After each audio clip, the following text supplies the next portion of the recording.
What's up, guys? I'm Nick Barada, and welcome to another episode of the Here's to Life podcast. Today, we might work out a little bit, but we're here with my buddy Chris Hogan, two-time Super Bowl champion Chris Hogan. Appreciate you hanging out, man, and taking some time today. Yeah, man. It's good to be here. Thanks for coming. Yep, absolutely. So I want to get right into it. When I hear the name Chris Hogan, I just think of freak athlete. All right, 10 seasons in the NFL. Two-time Super Bowl champion here, right? We said professional lacrosse player. I've seen you out on the golf course. Yeah. was sports always the plan? Was there ever another idea of how life would go, or was that it, man? Was that it from the get-go? Growing up, I mean, sports was it. Right. You know what I'm saying? Like, everything that I did was centered around sports. Anything that I was doing. You know, I was never indoors. It was always outside. Right. Basketball, lacrosse, football, baseball. It didn't really matter, man. I was like, I believe that no one really forced me to be a competitor, man. I was just born like that. Mm-hmm. And as I got older, I started to realize that how much I enjoyed sports, right? And then, you know, football became my first passion, then lacrosse became my passion, and I knew that if I continued to work, I was going to open up doors for myself. Yeah, you know that's what I was going to ask. Was there ever like a aha moment, right, where you're like, I could do this for real, like I'm that good?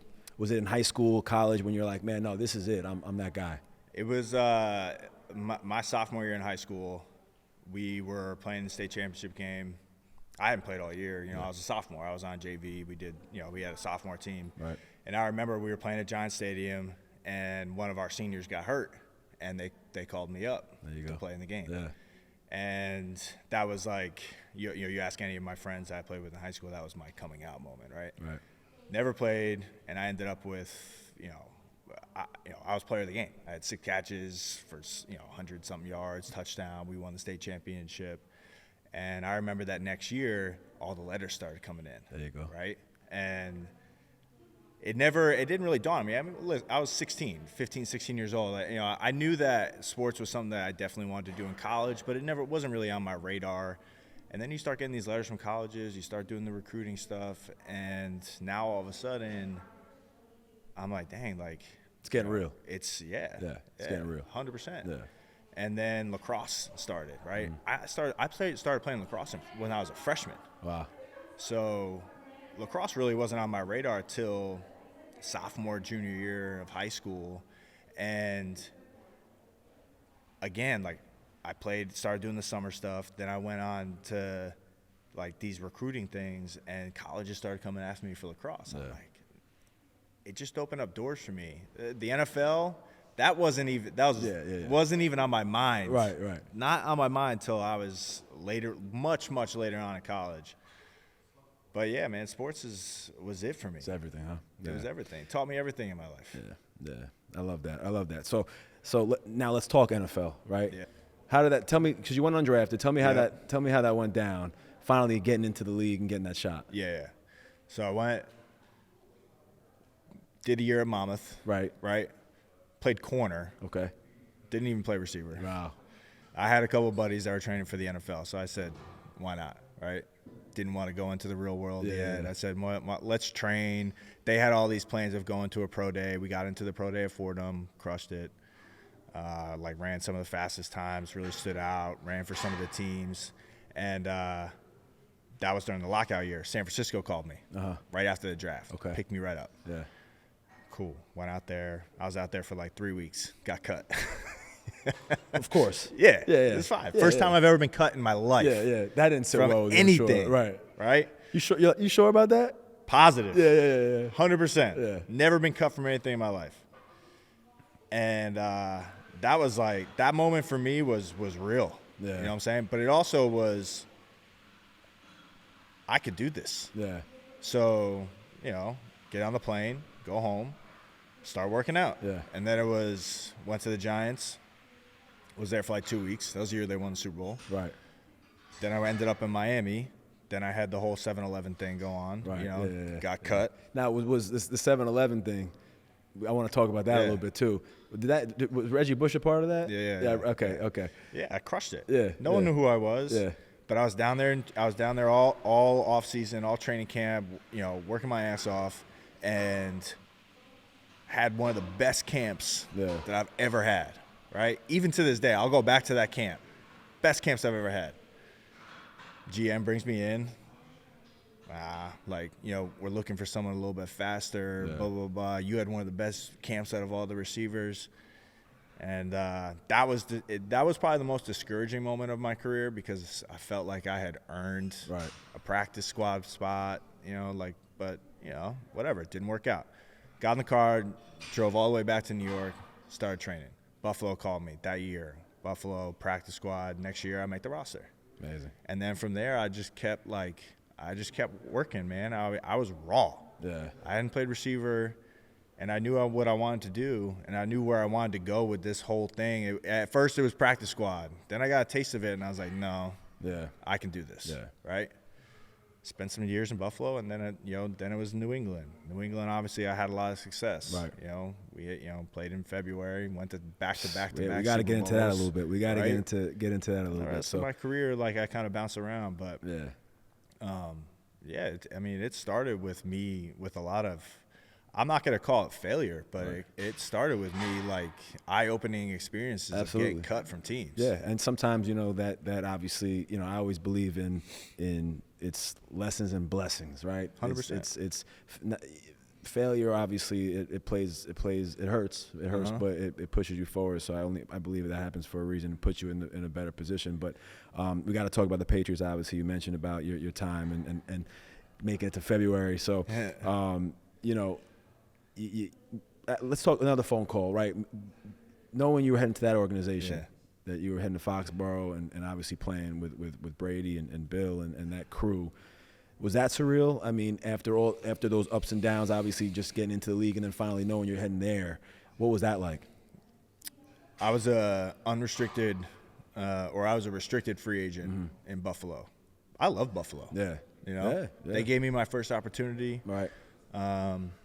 But, it was very clear to me that they obviously every single year it felt like I was on, I was that guy that they were trying to get rid of. I just gave them enough reasons not to, because I just did well and I took advantage of all my opportunities. And I remember that year, they tagged me as, a low round draft pick. So it was really any team could come in and really just grab me. Right. And I remember working out, my agent called me. He said, New England wants to bring you up. Wow. I was like, that's crazy. Yeah. And, I went up there, did the visit, met with Bill. And was that nerve-wracking? I got to imagine that's nerve-wracking. Man, I mean, it was just – I get nervous it was seeing surreal, that. I get nervous bro. seeing him on TV, that guy. It was just surreal. Walking into that facility and seeing – you see all the trophy, you see the hardware, you know who's there. Tom's there, Gronk, Jules, Danny, guys that I played against, but guys that I idolized too, growing up, playing in the league, you watching these other guys do it and do it well. Yeah. That was the goal for me, right? And they brought me in, and then I go back to my hotel room, and my agent called me they want to sign you. Wow. To a pretty big deal. Right. And to me. I mean, that was life-changing for me, bro. Life. You know what I'm saying? Yeah. I never in my dreams did I ever expect to sign a contract like that. No. To me, I know this league is not for long, bro. To me, it was I'm gonna try to make a practice squad, see how much I can hang around, then play special teams, but I just changed every single year. My goals just kept getting bigger and bigger and bigger. I love that. I got a chance to do it. Yeah, it's amazing. It was crazy. I go back to, I don't know if you're familiar, that Matthew McConaughey, he had an acceptance speech at the Oscars or something, and he always said his hero was him 5 years from now. Yeah. Because it gave him someone to chase, a better version of himself, right? I always loved that, and I feel like, your time in the league, even leading up to New England and that deal, right? You're always just working to get better, fighting for that another day, right, to be able to take the field. And it brought you to obviously a huge turning point in your career with New England. You mentioned all those guys, Amendola and Gronk and Edelman, obviously Brady. What a crew, number one. Yeah. I mean, you guys really should have your own reality show. Could we make a couple of calls? Could we still? We should bring that. We should bring that back. Hard Knocks should have been doing this all season long thing with us. It's a fact. We've gotten to spend some time together off camera. Obviously, I've met a ton of the guys. I mean, you guys, we got to work on that. I think I need a producer's credit though if we make that happen. But let's talk about Brady for a second. Obviously, catching a ball from that man must have been special. But such a fearless leader, obviously on the field. He carries himself very well off the field, I must say, too. What's one thing you walked away from and took from him, as a leader? That there is no one, or at least I don't want to say that. Throughout my career, I have never played with someone that leveled up every single person around him. Wow, yeah. And as a guy that had been in the league 16 years by the time that I got to him, right, seeing how he prepared, seeing how he practiced every single day, taking snaps, practicing dropbacks, doing the extra work, to me that, I always prided myself as a hard worker and doing all the extra stuff. But I see this guy doing it who's the best to ever do it. Right. And I knew that I had to do more. So probably for me, the biggest thing that I took away from it was I'm not doing enough. Wow, yeah. You know what I'm 16 saying? years later, you're taking that away from him too, right. And so that made me want to he changed my career, bro. Yeah. He taught me more about football. So did Bill. I'm going to give Bill a little bit of credit for this, but between Bill and Tom, they taught me more about football than I've ever learned in 3 years than I learned in my entire year in the NFL.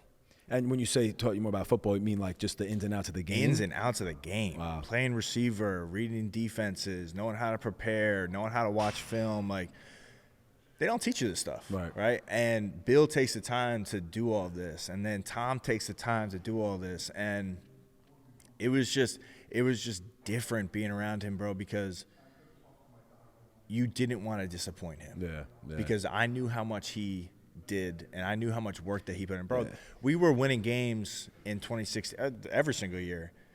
I mean, he broke down the film on the plane ride back, right? Wow. And after the games if we were at home. Crazy. And then on Monday, he was on to the next opponent, right? Yeah. And it's just constant. And when you see that as your quarterback, you don't want to let I'm him not down. going out. I'm not going out there on Sunday without knowing what the hell I'm doing, Right. and I'm making sure that this guy can trust me, right? Because that was a big thing with him, right? Trust, right? If he didn't trust you, he was not throwing you the ball, Yeah, right? So I knew going into that I had to do a good job of knowing what to do. So at least on certain plays, he felt that he could throw me the ball, right? So the whole accountability thing. I mean, I always try to help. I always held myself accountable with any team that I was on about knowing the offense, knowing what to do. But on that team, it was different. Yeah. Right. And with Brady, it was different. It took it to another level. Yeah. And that's why those teams, every team that he was on, every championship team that he was on, that's why they were so successful. Yeah. You know what I'm saying? Up and down the roster. Even just as a fan, the energy he brings, obviously the work ethic. I mean, it goes without saying, but to hear it from you, that's awesome. Did he ever get on you after a game for not maybe stepping up in a play or in a moment that was, because I've seen he gets heated hot, too. Bro. He's a competitor, man. He's a competitor, bro. I've seen this dude break ping pong paddles in the locker room. I'm a fierce competitor, and I'll compete at anything. Yeah. He's the biggest competitor I've ever been around. But hell yeah, if there's any game and listen, I didn't mess up a lot of things in my career when it came down. I mean, it's the NFL, bro. I mean, you're playing against the best defenses in the world, right? These guys get paid too, and sure, they're gonna do some things, but yeah, I mean, there definitely were some times where maybe I made the wrong read or didn't do something right. He was not shy, right? But that's why, who he is, his legacy, who Tom Brady is because he wasn't shy to do that stuff. Right. Bro, if you were not doing your job, Bill didn't have to do anything of that. Right. Coaches didn't have to do it. Tom Brady was going to be in your face. Yeah. It's so cliche to say this do your job stuff, because it's been that way for so many years, but there's nothing more real about New England or the NFL, then do your job, right? And Brady took that to heart. And I've been mother effed by Brady, bro, a couple times. I bet. But it's fine, like, dude, like, hey, if I messed up, I messed up. Yeah, he'll let you know. Yeah, he'll let you know. You gotta do better, or he ain't gonna throw you the ball. Yeah, well, I saw a recent interview he did actually where he was just talking about how he had no friends in the league on other teams. Right? He came out for blood. So I mean, listen, that's what makes him Tom Brady, I guess. 100%. Right? That's that guy. We got to talk a little bit about Super Bowl with Atlanta. Yeah. Okay, and that comeback game. I was actually watching a little bit of that film last night, and I can't even still get believe nervous watching it. It's insane to me. And I know what's gonna happen. I'm still nervous watching it. It's insane, right? Yeah. It's crazy. Well, we let's dive into that a little bit because, well, number one, down 21-3 at half, right? Yep. What was the locker room like at halftime? Nothing, bro. It was like you guys were still nothing ready for nothing. war. It was no one was defeated. Nope. Did Tom speak? Did Bill? What was said in the locker room? No one spoke. No one spoke. No one spoke. Wow. Everyone knew up and down that roster. We had such a good team. No one needed to speak. Wow. There was no rah-rah stuff. We didn't need that because we had just gone out and played the worst half of football. It was pretty bad. In front of listen. And anyone on that team will admit it. We had played the worst half of football that we had played all year, and we were going to get embarrassed on national television in a game where leading up to that game, like we knew that we had the better team. Yeah. So at the end of the day, it was like when we were about to go out, people start chirping. Jules is chirping. Tom silent, like changed. Silent time is probably the scariest time, right? Like mask on, like you know what I'm saying, like going to work. Wow. He was pissed, and that's not a Tom Brady you want to be around. Right. You know what I'm saying? Like that dude. Listen, he plays well, not pissed, but when he's pissed, it's a wrap. I mean, I don't think he blinked in the second half. Wow. But Jules, it's gonna be a hell of a comeback. It's gonna be a hell of a comeback. Blah blah blah blah. And we need a little bit of that, but we needed the ball to go our way a little bit too, and just play better. We had some, and like we just did it, bro. We just went to work. In that second half, we had some things go our way, right? Did the job. Which is the NFL. Yeah. We made the plays that we had to do. We kept chipping away, and then when we won the coin toss in overtime, wrap. Yeah. I knew it was over. Crazy. I knew it was over. Crazy. And I knew they called the play, in the red zone on the 3-yard line, whatever it was. Yep. And I knew that we had just won the Super Bowl. Insane. Because I knew that we had practiced that play for 2 weeks. I knew exactly what was going to happen. I didn't think James White was going to get touched, but he did. Yeah. But I knew it was over. Man. And I knew that I had just won my first Super Bowl with that team. And that way is just insane, right? Crazy. Oh man, would you say that was probably the best moment for you in the league? Yeah. Yeah. That win. Yeah, without a doubt. Yeah. That, I mean, first overtime ever in Super Bowl. Yeah. You know what I'm saying? Like to win like that and to come back like that with that team, it was special, man. Yeah. It was pretty special. I mean, I've had some pretty cool moments in the NFL, but I mean, to be in your first Super Bowl like that and to win like that was surreal, man. History that shit too. did not sink in for like months. Yeah. I feel like even talking about it right now, it's like it did not hit me, man. And especially, you go. It's just like it happens so fast. You win, you go on the party, you're home, you go on the parade. Then like a month later, I'm having my twins, and it's like, then you're literally back to off-season training, and it's just like, bro. What just happened? Yeah, exactly. Yeah. But to that, like in New England, that's life, man. It was, if you weren't playing in February, your season was a failure. Crazy, right? Everyone does it. This is every single team I've ever been on. Like they put a picture of the Lombardi Trophy on the the big screen for the whole team to see. Mm-hmm. This is the goal. This is the goal. Yeah, no shit. It's everyone's goal. Like, but that was real in New England. Yeah. Right? Because like they knew.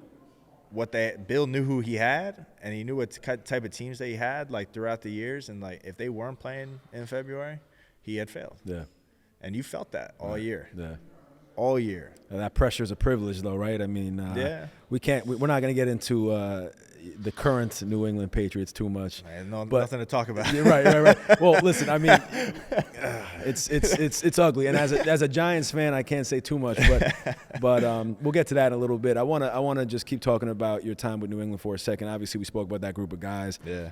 Besides Brady, who was another guy that you were able to kind of learn from throughout your time at that organization? Playing and even just getting close with off the field, like that was such a brotherhood. I feel like it was. Who was your right hand? Who was your guy? Julian, Yeah. Danny, Yeah, Devin McCourty, Matthew Slater. yeah, Matthew Slater's my all-time favorite person in the world. yeah. I love that. Gronk. I had a lot of guys throughout my career, man. What about on any other teams? Like, so let's step away from New England for a second. Yeah. What guy kind of helped shape your career? What kind of guy was there? A mentor? Was there someone that you know? Oh yeah. Yeah. And when I was in Buffalo, Fred Jackson was a huge mentor of mine, man. Like that guy was in my eyes when I was that young, was the epitome of what an NFL football player was. Wow. Taking care of his body, doing everything right. An undrafted guy that kind of made his way into the NFL. Like that was my goal, to be like Fred Jackson. Wow. And just a good person, bro. Yeah. A father, a teammate, like just all around. You know what I'm saying? Like if I wanted to be like anybody, it was to be like Fred. Fred Jackson. And I had guys throughout my career that, helped me become a better receiver. My time in Carolina was a good time, like getting to play with Christian, Greg Olson, Luke Kuechly. Right. Can't forget Like about those all guys. three of those guys, man, all-time football players. Yeah. But also all-time teammates, man. Yeah. Like they cared about who they were as a person, as a football player, and they put in the work. And like being around those types of people, It's contagious, right? Yeah, bro. Yeah. It's contagious, but it's also it just makes you just want to continue your career, right? Yeah. And even when I started bouncing around, being around those types of guys was just so settling to me, because I knew that I was around people like myself, Right. that wanted to put in the work, that wanted to win, that wanted to do all the right things. And I was very fortunate to be around a lot of those people in my career. And New England, Jules and Danny, man, I mean, those guys, they caught me up to speed. Yeah. You know what I'm saying? There's no training wheels Right. in the NFL. You Right. either pick it up or you don't. Right? And that offense I'm not going to say I never had a hard time picking up an offense, but that was the most, intricate, just there's detailed offense that I've Challenging ever been around. in the Yeah, best it was way, though. challenging. Yeah, Yeah, challenging yeah. in the best way. Right. And they helped me. Yeah. And I that love just that. goes to show you what type of people they are. Yeah. Right? They could have told me to just Yeah. figure it out, bro. You know what I'm saying? Like, they could have. Yeah. I love But that. they helped me. They You've brought had me a- up you've to had- speed, man. And I had to help myself, obviously, and do Right. the work. But, like, being around those guys, that was some of the best times of my career, bro. Yeah. I mean, I could imagine, We had man. a lot of fun. I could ball. imagine. Like, it's even right now, just talking about it, it's like I feel like I'm even getting goosebumps just because Yeah. I know, that's such a special time in your life, right? And it goes by fast. I mean, So fast. it's crazy. It's crazy. I love that. So you mentioned, obviously, you bounced around the league a little bit. I want to talk about kind of the mental game a bit because, even for me in the TV and film space, I book a job to win. You're on a high, right? Things get quiet. You book another job, you're feeling good, things get quiet, right? Yeah. There's this up and down sort of roller coaster that comes in the industry I'm in. In the sports world, obviously, going from Super Bowl rings, plural, right, Yep. to not knowing where you're heading next. Yeah. What's the future look like? Did you always kind of keep that mental sharp, or did you kind of let that catch up to you at all? Which obviously is natural. And did that ever take a negative effect on you throughout your career? Nothing ever faltered. I didn't waver one way or the other, right?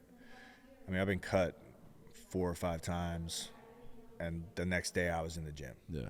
And nothing really affected me because I knew what I wanted to do. I think where I probably started to struggle mentally was, moving around, you know, and then there's other things that get brought into the picture, having a family, Right. you know. Yeah. For a while, it was just me and my wife, Right. you know, and she was chasing a career just as much as I was, and it really worked very, very well. And then, you know, you start having kids, and obviously I'm that wanted to be there for my kids and be there for my wife and help out. So in New England, it was okay because I could come back. And then, you know, you go to Carolina, right? My wife's pregnant. Now I'm like figuring out, dang, you know, how am I going to get home? Because I never wanted to miss the birth of one of my children. Right. And it got harder. Yeah. It definitely got harder. And then my kids started getting older, right? And my last year in New Orleans, my kids are on FaceTime saying, when are you coming home? You know? So for me, that was tough. Yeah. You know? And at that point in my career, I knew that I wanted to be home. And could I have played a couple more years? Probably. Yeah. But it was more important to me later on in my career to be there for my family. Yeah. You know, my wife had sacrificed. Bro, we could do a whole podcast. I want to get into that. What she has done, bro. Yeah. Like what she has done. I knew that it was my time. Yeah. Right. Yeah. And she sacrificed enough. It was time for you to, you know, come home. Yeah. Yeah. And be dad. Yeah. Be a husband. You know, not just, bro. I had my twins, and literally a month later, I was back in New England. It's crazy. You know, she was by herself. It's I mean, crazy. listen, we had help and all that kind of stuff, but she's by herself in the middle of residency. You know, she's a doctor. Wow. That's what she was going to do. Yeah. So, like, That's crazy. yeah, man. I mean, she's a rock star. She's a beast, bro. She's a rock star. Yeah. No. Well, I want to. So you guys met in college, right? Yeah. Yeah. So let's talk about your wife and kind of the family. 4 beautiful children. Yeah. How important was it to have that foundation strong? It's huge, man. It's huge because I just had a baby, right? Yeah. So Congrats. we got to talk off camera a bit. I got to take some notes. But even just 4 months in, man, I'm like the respect even I have for my wife now has completely changed. I see her in a whole new light. Mm-hmm. What effect did just kind of having her hold down the family play like throughout your career a little bit? Can you touch on that a little bit more? It'd be even tough to like even put that into words. Yeah. You know what I'm saying? Because I was able to, she allowed me to do the things that I needed to do, get my body right, train all off season, be away from her, be away from the kids, spend 6 months away from them every single year. We didn't live together. I think I read that. Like you were traveling back and forth for a while. We would go back and forth wherever we were, right? Like we did not live together. So for 6 months, I saw her on weekends. Right. Or when my twins were born, I saw them on the weekends, right? So other than that, I was a virtual dad and a virtual husband, you know? And, you know, we joked about it, you know, when we first had the twins, it's like my kids really only knew me via FaceTime. That's hysterical. But like, for me, you know, my wife and what she had done through me throughout my entire career, she was a soundboard for me. Right. She was someone that I looked to for advice, to just kick me in the ass if I needed it. You know, she is not the type of person to go and complain to. Yeah. Right. If I started complaining to her, she's like, go fucking do something about it. Yeah. Right? Don't come to me and complain about, you know, oh, my body feels like crap, or you're not getting the playing time, or they're not throwing you. She wouldn't have any of that. No, she was not. She would not have any of that. And be like, you know what she'd say to me if I started complaining? She'd be like, that's fine. Come home and take care of the kids. Yeah, right. We don't have time for it. Yeah. Come home and that was real, man. If you're unhappy, then quit. Yeah. Come home and take care of the kids. And then I'm like, you're right. Right. That's fine. And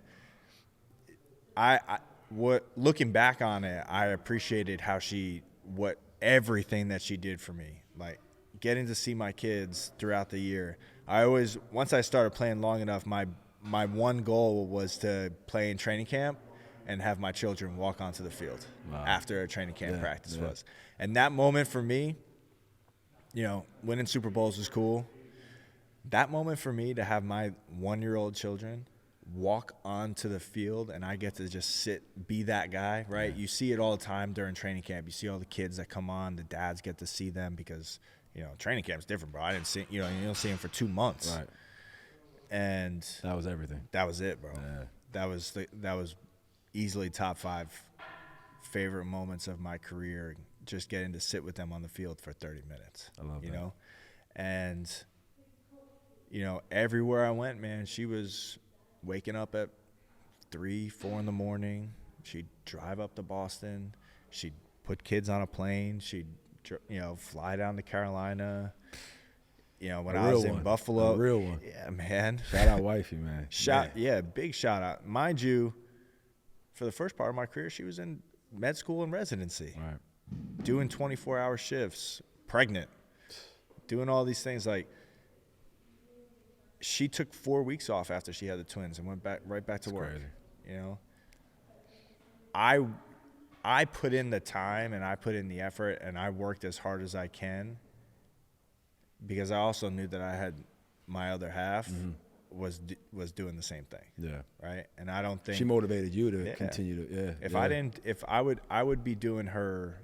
That would be wrong of me to not put in as much effort as she was doing and taking care of the kids and taking care of the house and doing all that stuff. Like, if I wasn't doing that, it'd be almost unfair to her. That'd be totally unfair to her. Right. That's why she never wanted to listen to me complain. Right.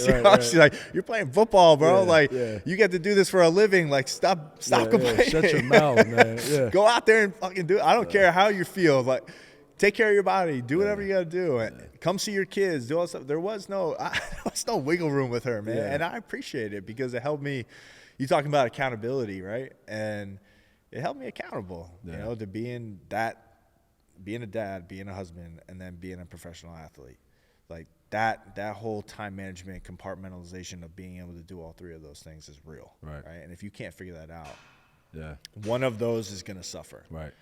And throughout my career, man, we didn't let any of that suffer. Yeah, there were some moments, man. Don't get me wrong. Like being away from your wife and your kids, listen, there's definitely some moments. It's admirable, man. Obviously, you've seen such great success in your career, but to be able to kind of still hold down the family, have an amazing partner, right? Yeah.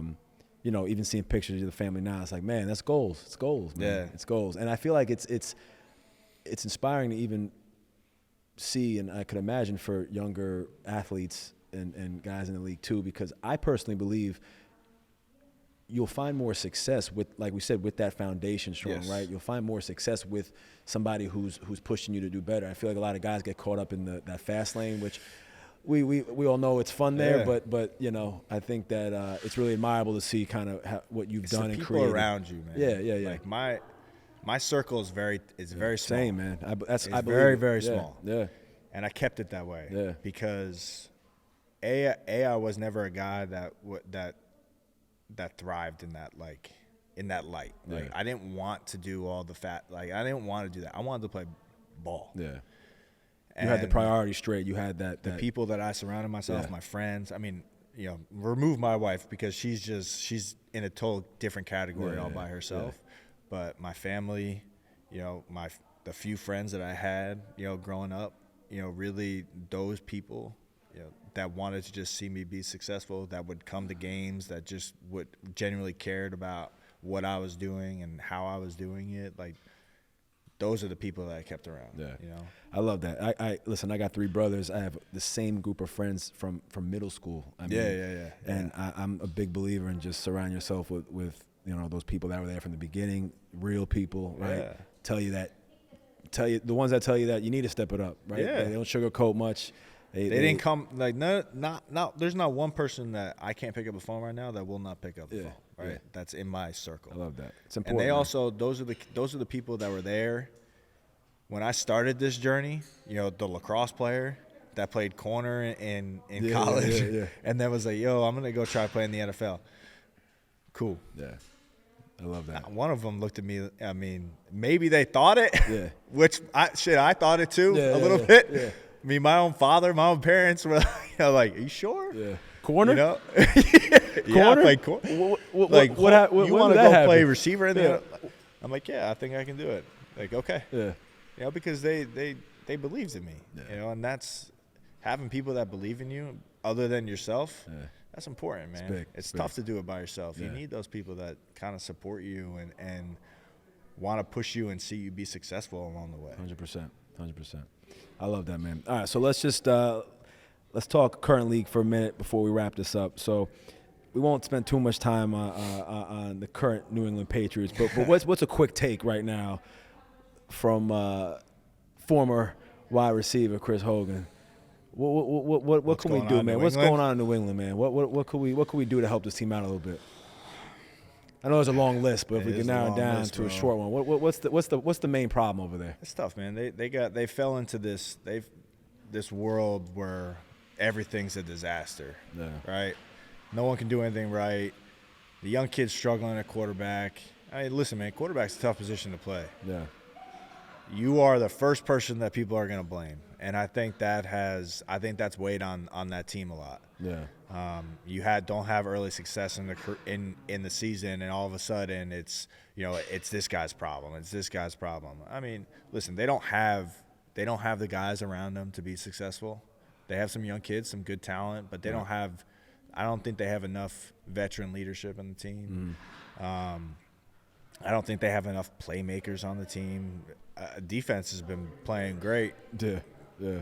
So for what it's worth, right? Yeah, they got some guys on that team that can play, Yeah. and they've dealt with some injuries. But just right now, I don't think they have enough. I don't think they have enough guys to win football games and be successful. So, listen, it's kind of crazy to even hear tough, that. man. It's hard. It's hard to win the NFL, and if you don't have the right pieces, like defense, offense, special teams, all that kind of stuff, like it's tough. Yeah. It's hard. Things have changed in Foxborough. Yeah, things have changed in Foxborough significantly, man. And, it's different over there. And like, it pains me to watch this team go through struggle, especially guys that I played with. There's a couple guys on that team that I know that are just, man. Like, I know it's Matthew Slater is but sick. Like, he hasn't changed. Yeah. He's in there. I guarantee you, he's in there at 6, 7 o'clock in the morning, and he's there until 6, 7 o'clock at night, just like I was, putting in the work. Same with all those guys. But they're going through a transition. They're going through it. Listen, we wish them luck. I'm here sitting with you. Wishing they gotta them luck. listen, man. Draft's gonna be big for them. Yeah, they gotta bring in guys. Bill's got to pay guys. Yeah, you gotta bring in guys. Yeah. You're not gonna do it with your. But your Bill's not. offense He's not just gonna tap out. He's gonna. Man. Yeah. Like, I hope that they get active in free agency. They bring in some people, and next year, no one's gonna expect anything from them. I hope that they do well. But this year. Yeah, it's a little ugly, but that's okay. Listen, it happens. It's tough. Give me your top 5 receivers in the league right now. No order. Just give me your top 5. A.J. Brown. Yep. Balling. Yeah. I mean, Beast. Justin Jefferson before he got hurt was playing great. I'm a huge DJ Moore fan. Yeah. I love Brandon Ayuk. Wow. Okay. I'm not gonna say he's underrated but like, I don't think he's talked about enough at all. Yeah. Who else? I mean, I think the kid New England, Wilson. Yeah. Okay. All right. But again, he hasn't been able to thrive, in that offense this year. The talent that comes out of this league, Tyreek Hill is gonna break a record this year. I was gonna say that's gotta be 2,000 yards. It's insane. I mean, right now he's in his own separate category. It's crazy. And you talk about a guy that came into the league as like a gadget guy. Yeah. Watch him. Crazy. He's a receiver, bro. Crazy. Like, no one can touch him. It's been insane to watch him do his No thing one can this touch season. him. Yeah. Like, his route running. I mean, I watched something the other day about. He's humble, man. Yeah. Like, they were asking him some questions like, do you feel a certain type of way if teams play you without a safety over the top? And he didn't even falter. He was just like, nah, these guys get paid too. Yeah. These some of the best defensive backs I saw that I need to play, blah, blah, blah, blah. And he's just like, he takes that as a challenge. Yeah. And this dude is gone. I mean, I have not seen him get touched at the line of scrimmage this year. Nuts. It's crazy. Yeah, yeah. But, like, that's a guy – you talk about a guy that's really taken to working on his craft and doing some special things. I mean, damn, bro. Nah. I mean – He's a beast. did you see his catch the other day? Yeah, he's a monster, man. Bro, the catch that he made the other day was easily one of the toughest catches I've ever seen someone. I got him on my fantasy team too, so that's been good, man. That's been good. That's been good. It's been real good. All right. Well, lastly, Super Bowl prediction this year. Who would you like to see go head to head this year?